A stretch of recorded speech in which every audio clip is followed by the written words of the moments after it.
United States to the republic for one nation, indivisible, with justice for all.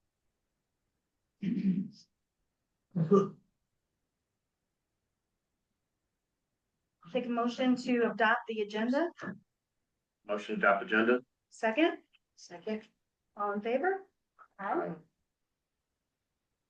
The secretary's report. I have gone through it. It is perfect and signed off on. Motion to pass the secretary's report. Make a motion. Second. I'll second it. Treasurer's report. You gotta vote aye. I'm sorry, all in favor? Aye. Treasurer's report started out with a balance of $686,681.55. 20 credits to the account in the amount of $750,963.08. 78 debits to the account in the amount of $346,668.04, leaving an ending balance of $1,090,976.59. And that's for approval. Motion to approve the treasurer's report subject to audit. Motion to approve, subject to audit. Second. I'll second. All in favor? Aye. I ask for approval to pay the bills in the amount of $205,326.75 for the month. Motion to accept the payment of the bills. Motion to accept. Second. I'll second. All in favor? Aye. Aye. Chief and fire marshal's reports. Okay.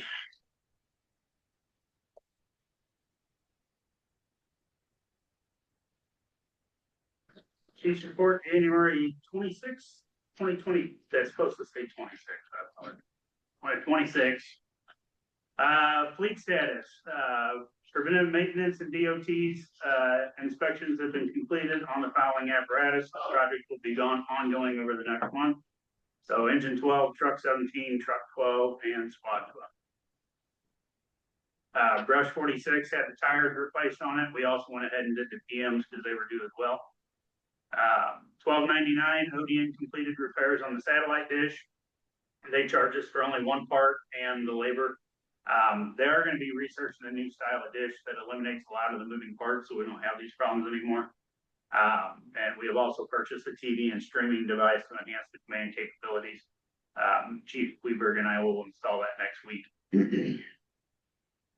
The Haas alert system, I finally met with the Haas training coordinator and we now have our account set up. I will begin installing the devices in all of our units once it's installed in my truck, and we ensure the bugs are worked out. There will be very little as far as installation goes. It will only cost us the price of the wiring spools and a couple of antennas, and Captain Moreland, myself, and Chief Weberg will be installing those. So it won't take very much time at all to get them up and running. The alerts are sent out over Daimler Chrysler vehicles 2022 and newer, Apple Maps, and the Waze app. But we were advised by Haas that many car manufacturers are working with them right now to make this standard equipment across the board. In addition, that way they wouldn't need their phones or devices. In addition to notifying drivers of emergency vehicles and incidents that are in their path, it can also be used to set up road advisories such as like during an ice storm, state road TTs impassable, that we have the road shut down due to an emergency incident, and we can include ETAs and being back open. So I can actually set it up to where it says this section of road is shut down, use this route. So like we tell people all the time on Highway 5, take tree or shrub. So that's kind of cool. I didn't know it did that. So that's pretty awesome. And we'll be coordinating these notices with Sunrise PD and their venue as they got the same system as well. So that's going to be handy. Headquarters, Easy is still making final tweaks to the HVAC system. They've decided to send a tech to a training class from the manufacturer to have someone trained on our specific system. They were out last week. We think we have the HVAC issues up front finally fixed, and they will be moving on to Station 2 louvers here directly. Security, our old key fob system continues to deteriorate. Eagle Security presented a couple of options, none of which I was crazy about because it involved cutting apart the doors. So I decided to go ahead and have the back door of HQ to the new maglock system that the other doors are already on. So that's this man door right out here at the end of the hallway. We also replaced one lock at Station 1, and we'll be replacing the others with standalone maglock systems. This is what we're going to be moving forward or moving towards at all the stations as these key fobs die. This allows us to repair doors without having to keep changing the lock system. And the reason that's important is because Station 1 has 2 doors that's probably going to need to be replaced this year as they have rot and they're not repairable. So the good thing with the maglock systems I'm replacing the old system with is we can just pull the piece off, put the new door on, put the piece back on, and it's done. So there's no changing anything after that. So it makes it a little more easier and cost efficient, as well as there will only be one part that we have to take off the existing doors to mount the new ones.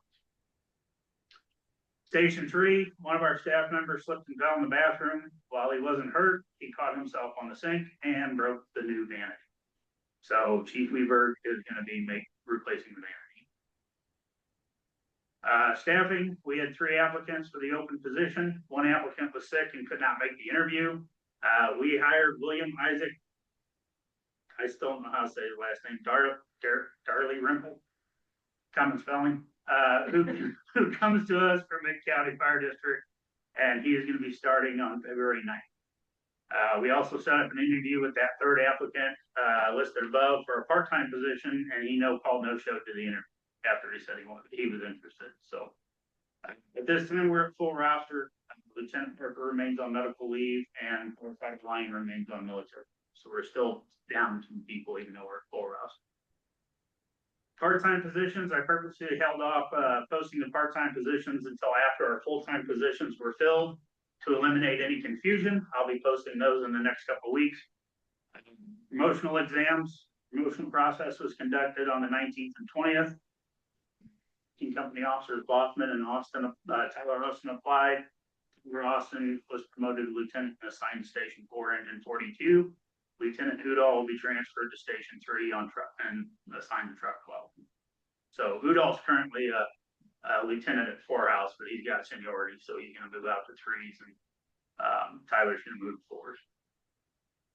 Collective bargaining agreement in accordance with the new contract. The following has been completed. The HSA accounts were paid for the year. The life insurance has been increased from $50,000 to $100,000.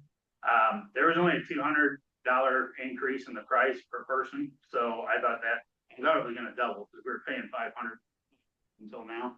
I was expecting to go up to $1,000, but it only went up $200, so I'm not complaining. Next project for this will be working on getting the Missouri Cancer Pool membership set up. Medical insurance. This is what little hair I have left I'm pulling out. McGrath I received a renewal from McGrath for our current medical insurance. We got an increase, and basically it puts us exactly where we would have been had we not switched insurances last year. So I sent him back to the drawing board and told him we might have to look at several changes with this, depending on what he finds out.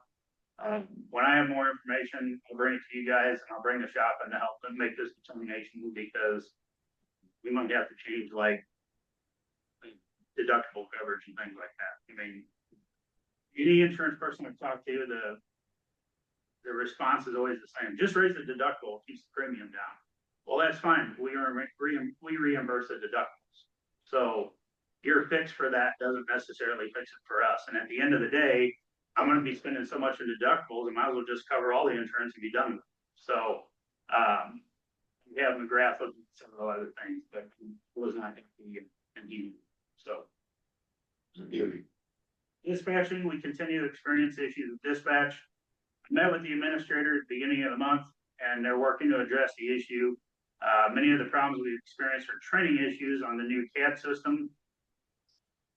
We seem to identify the issues, and we're now going to focus on some other updates with MOSWIN and things like that. But the easiest way to describe it, if you listen to any of our dispatches, is our tones would go off, which sets off the alerters in the stations.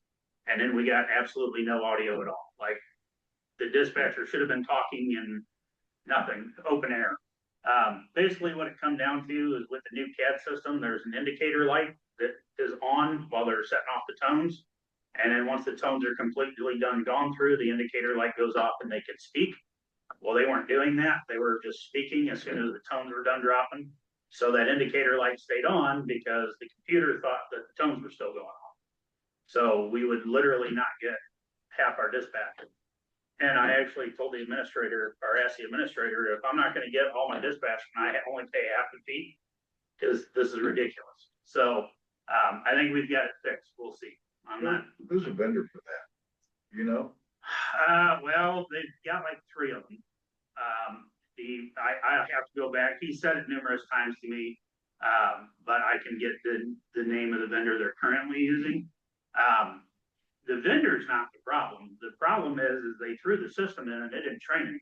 Well, my thought was that if you found out who the vendor is, they can supply a tech person that can be assigned there for a week or something to figure out what's going on. So when it goes bad, they can figure out Yeah. by being there. So the problem, and I'm obviously not at dispatch, but the problem, as I understand it, is this vendor is trying to fix the other vendor's issue.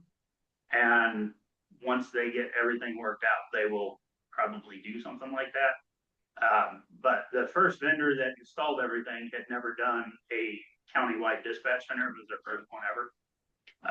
And the guy failed to, without getting too much, because I'm sure there's probably going to be a legal outcome on the county side, but they didn't bid everything that was actually in the system. Like they looked at this and said, we're going to bid on that, and didn't look at any of this over here. So they've been working to fix the problems, but we're seeing stuff on the user's end, and that's my problem with everything, is we need to get this addressed. So mutual aid agreement. A few years ago, I sat on a mutual aid agreement committee, which was struck down after the committee completed all the work. Basically, there was a chief in the area that had an issue with some of the things we had put in the agreement, and he got some other chiefs to back out of the agreement, and it just nothing ever happened with it. The issues that would have been fixed have continued to be an issue, and additionally, the lake area is moving towards being more on MOSWIN versus the current analog VHF system. So to address these issues, the Mutual Aid Committee has been reconvened by the Lake Area Association of Chiefs, and I have been asked to head it up once again. So myself and one of the other members from the previous committee are on the committee. We have several other members that have been added. So I'm pretty confident that the mutual aid agreement will be much better and done and actually adopted this time. It's up to individual departments how they set things up. Some agencies don't have run cards. We have preset cards that show how we're dispatched, who's getting called based on location, things like that. Not every district does that. Not every district, because of how they operate, can do it. But the original agreement left wiggle room for people that maybe don't do it as, I don't want to say in depth, but that didn't have it set up the way we did. And this time, I think everybody's on the same page that we need to adopt a more regional agreement and way of doing things. So there's a lot of push you're going to see later in my chief's meeting, or chief's report, but there's a lot of push for more regional working together regionally, which needs to happen because none of us can do it by ourselves in the lake area. So I'll just leave it there for now. Speaking of which, more regional stuff, water extrication teams wet. 7 fire districts have stepped up and agreed to be part of the dive team retooling. Sunrise Beach, Gravois, Osage Beach, Lake Ozark, Rocky Mountain, Mid-County, and Northwest. Basically, Mid-County has run the dive team for years, and they do a good job when they get there, but they're having more and more troubles getting members. And in their own words, we get there and it's more of a recovery effort than a rescue effort. So after having some calls where we may have had a viable victim and just weren't able to get to them, a lot of the fire districts have been like, well, what can we do to do a rapid jump in, have the tank, jump in, grab the victim, pull them back out as quickly as possible within limits. Like, we're not gonna be out in 160 foot of water, but if we have certified divers, what do we gotta do to just jump into 10 foot of water, get down, get that victim and get them back out? So that is the genesis for the wet team. Total cost of the project for all the equipment for those districts would be about $94,000, or about 13,000 agency. Member agencies, so I'm writing it. We put together a joint press release. We're going to be seeking the donations from large events such as the shootout to cover the cost of the equipment. Sunrise Beach has 5 certified divers right now and 1 waiting to take his test. And we have 1 member that's already on the dive team. Basically what it comes down to is the area is getting bigger. There's more and more dive calls. Dade County still has to cover their own calls while trying to provide dive service. They need help, and they're admitting it. So the problem for this is there's very few grants available for fire agencies, because across the country, predominantly it's sheriff's departments and police departments that do dive recovery stuff. So we're looking into some grants that are out there, but that's the plan right now, is we're going to go out to some of the large events and say, hey, this is what we want to do. Can you donate some money? Osage Beach suggested that rather than charging the shootout, they take that money and they put it right into a wet account, and we buy the wet stuff. So there's some different things we're looking at. We'll just see how it all shakes out. But we've been on at least 2 where, like, 1 in particular, our firefighter had his foot on a car and just couldn't dive down deep enough to get to the victim. And had we had these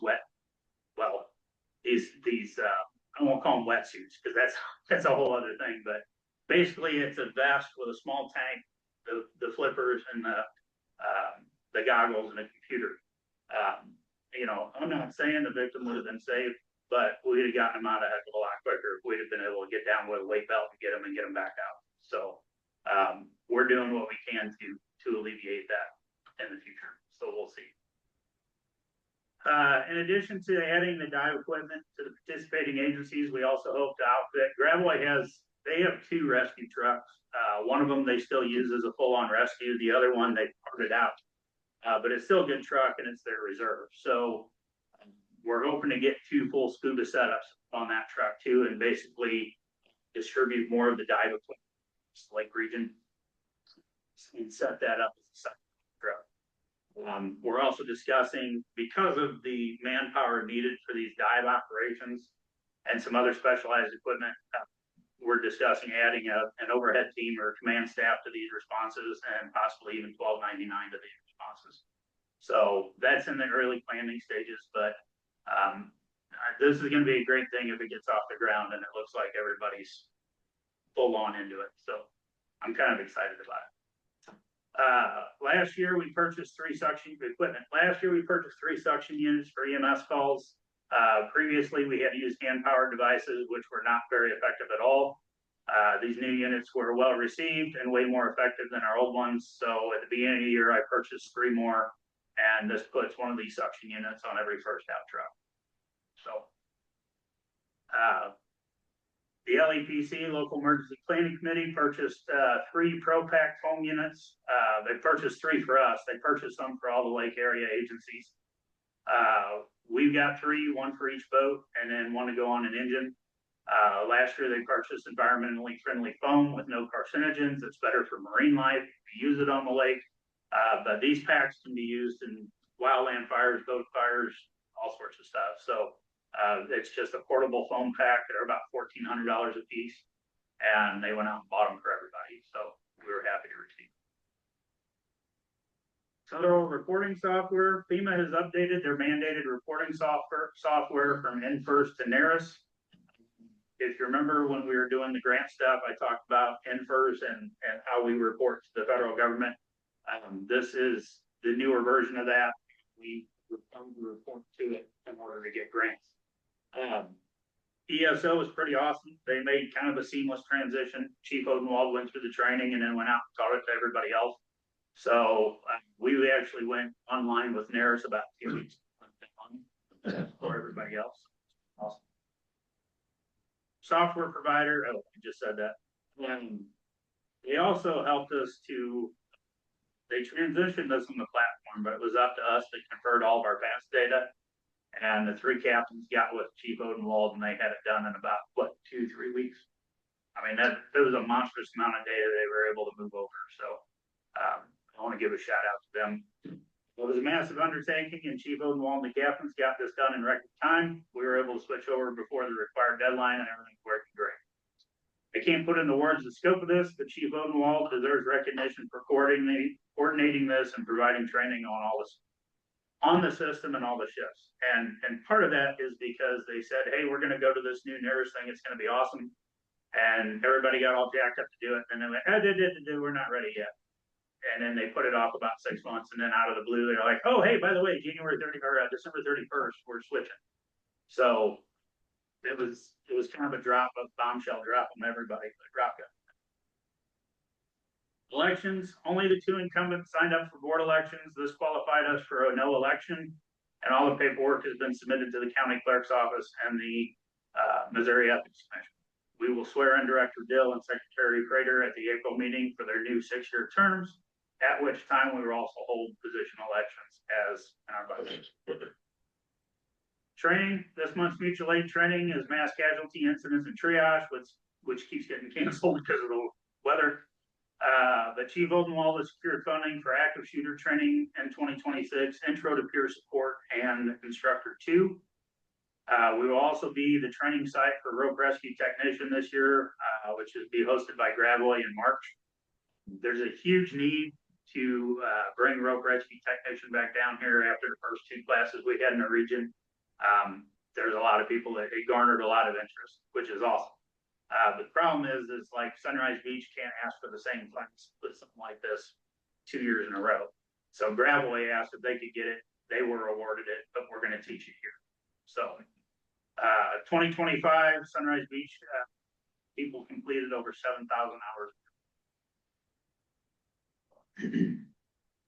Good and welfare, some of the board members donated freezers for each of the staff stations and meat to fill them, especially during the snowstorm. I know that was well received the last couple of days, so thank you to all that did that. Call volume, 74 alarms for the month of December 2025, 1,096 alarms for 2025 total, so we were only 9 calls shy of the all-time.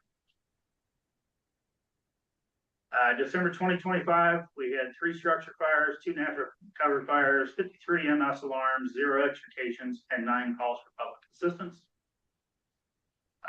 2025 to date, we had 23 structure fires, 59 natural cover fires, 578 EMS calls, 4 extrications, 101 public assistance calls, and 6 water rescue. And that is the chief's report for 26 January 2026. Questions? It's been a busy month. Motion to accept financial support. Chief report. Yeah. Oh, chief's report. Yeah, do the fire marshal next. You can just do that one and then do the motion. Okay, we'll do that. Okay, cool. All right, fire marshal's report for month of December. The rough ends, we had 11 inspection finals for 7, 5 site inspections, 3 fire blockings, 2 UFR pool bonds, and 33 dock inspections for a total of 61 inspections for that month. Year to date for 2025, ending the year, we had 335 dock applications, 227 building applications, 11 renewals, and 7 fireworks. Total revenue for year 2025 is $145,217.15. And I believe the record was 225 on building permits. So we're right there at that record year again. I mean, you could have done 220. What are you doing over there? If I remember right, it was 225, so I had 227. So Blacker. all right, number of permits was docks 29 for the year. For this year, 11 building permits, a total of 40 permits for the year. Total revenue for the year, docks of $2,175, building $6,828. Total revenue for 2026 is $9,003. And that is in my report. Now you can make a motion. Motion to accept the chief and fire marshal's reports. Motion. Second. All in favor? Aye. Unfinished business. Oh, hold on a second. John, I didn't have you up on the screen. Did you vote aye on that? Yes, I did. You. Unfinished business 2026 code adoption, second reading. Okay, so again, we don't want to read the entire thing, so the board has the right to make a motion to waive the reading and table until the next meeting, acknowledging that we've had our second Motion to table it till the next meeting. reading. Motion to waive the reading Waive the reading And- till the- and then table till the next meeting. and table till the next meeting. Motion to waive and read till next meeting. Second, Second. all in favor? Aye. New business, final budget amendment to 2025 budget. Yes, so you should have the master copy up there. As Troy pointed out in the treasurer's report, we rolled over right at about $1 million. And I just went through, as you could see in your packets, I just went through and greened out everything that we were over. Which I knew we were gonna be over on some things, sometimes it happens.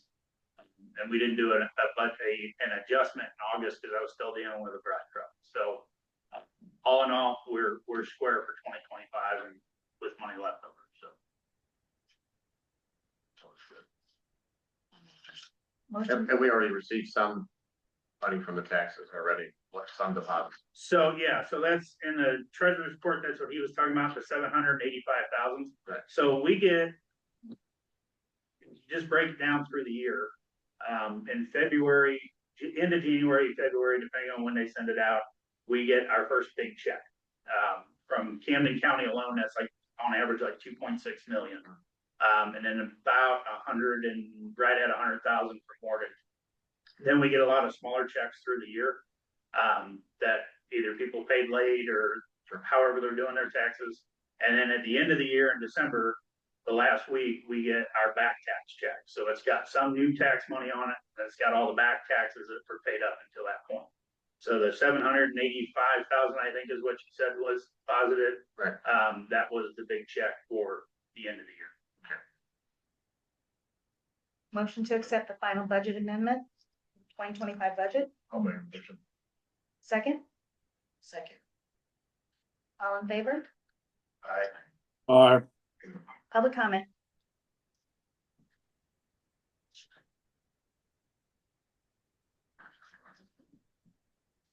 John's gonna- All right.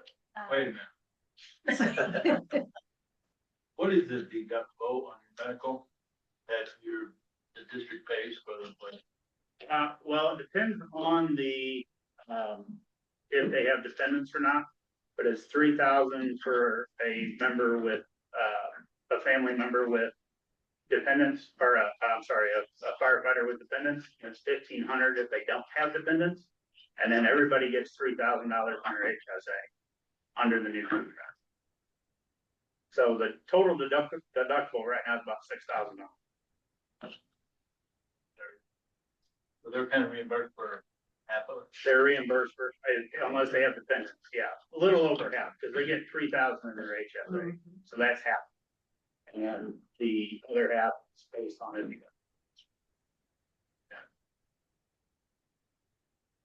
Anything else? So if there's no public comment, you need a motion to go into close. Motion to go into closed session for RSMO 610.021. Motion to move. Second? I'll second. All in favor? Aye. Aye. Who's that?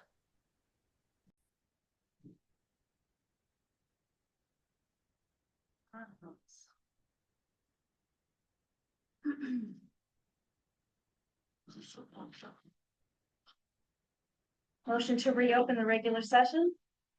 Motion to reopen. I'll second. All in favor? Aye. Aye. No action taken. No action taken in the closed session. And that'll do it. Sure. Meeting.